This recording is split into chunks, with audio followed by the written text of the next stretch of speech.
یہ باغات بھی تمہارا رب تمہیں بنا کے دے گا، اور اس کے اندر ڈیکوریشن کے لیے جو نہریں چلیں گی وہ بھی تمہارا رب خود جاری فرما دے گا۔ استغفار کو لازم پکڑو، بیٹے بھی دوں گا، مال بھی دوں گا، بارشیں بھی تمہاری مرضی سے ہوں گی۔ معزز سامعین گرامی قدر، تبوک کے حوالے سے چند گزارشات کو آپ کے سامنے رکھ رہے ہیں، اور باب استغفار کا 3 صحابہ کا ذکر آیا، تو اسی باب کو ہم نے گزشتہ خطبے میں بیان کیا، اسی بات کو آگے بڑھائیں گے۔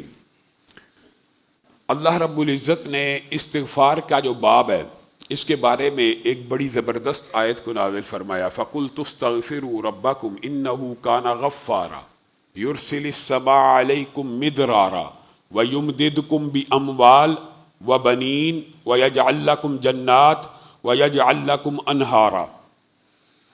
جو بندہ استغفار سے چمٹ جاتا ہے اور توبہ کرتا رہتا ہے، استغفر اللہ پڑھتا رہتا ہے، اس کیفیت کے ساتھ، اس کیفیت کا ہونا ضروری ہے کہ اللہ تعالیٰ جو سابقہ گناہ کیے ہیں معاف کر دے، اللہ معاف کر دے، سابقہ جتنے کیے ہیں معاف کر دے، اس کیفیت کے ساتھ پڑھتا رہتا ہے اور ارادہ کرتا ہے جو چھوٹے موٹے گناہ کرتا آ رہا ہوں وہ دوبارہ نہیں دہراؤں گا۔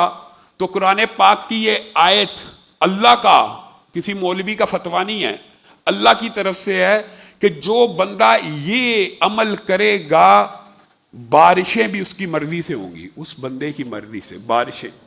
کس طرح؟ ایک بندے نے فصل کے اندر دانہ ڈالا، بیج بویا، اب وہ ایک ایسے علاقے میں ہے جہاں پہ ٹیوب ویل نہیں ہے، جہاں پہ کنواں نہیں ہے، وہ صرف استغفار کے ساتھ چمٹ جائے تو جب بھی اس کی فصل کو پانی کی ضرورت ہوگی آسمان سے اللہ بادل کا ٹکڑا بھیجے گا، اس کی فصل کے اوپر برسا جائے گا۔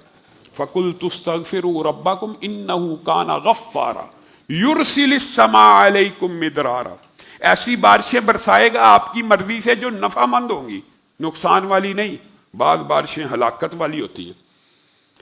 اور جو استغفار کے ساتھ تمسک کو اختیار کر لے گا، جب بھی چاہے گا، یعنی دینا تو اللہ نے ہے لیکن اس کی زبان ہر وقت اللہ سے معافی اور رطب اللسان ہے۔ یہ استغفار اللہ کا بہت بڑا ذکر بھی ہے۔ گزشتہ خطبے میں آپ کے سامنے یہ حدیث رکھی تھی، اگر تم نہ کرو تو اللہ ایسی قوم کو پیدا کرے گا جو گناہ کرے اور پھر توبہ کرے۔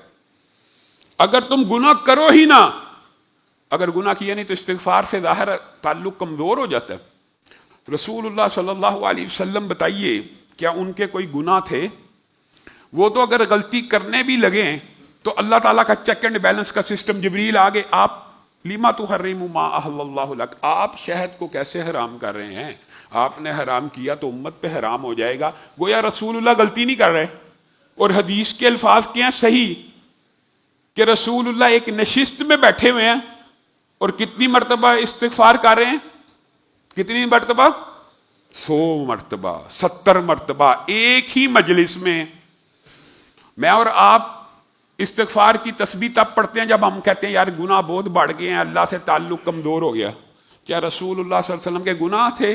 گویا یہ ذکر کی بھی ایک قسم ہے، اللہ کو یاد رکھنے کی کہ ایک میرا رب ہے جو میرا مواخذہ کر سکتا ہے، جو میری گرفت کر سکتا ہے۔ تو زبان ہر وقت اگر اس کے ساتھ تمسک اختیار کرے گی تو قرآن کا اگلا ٹکڑا ہے، اللہ تعالیٰ تمہیں مال دے گا، تمہیں اولاد دے گا۔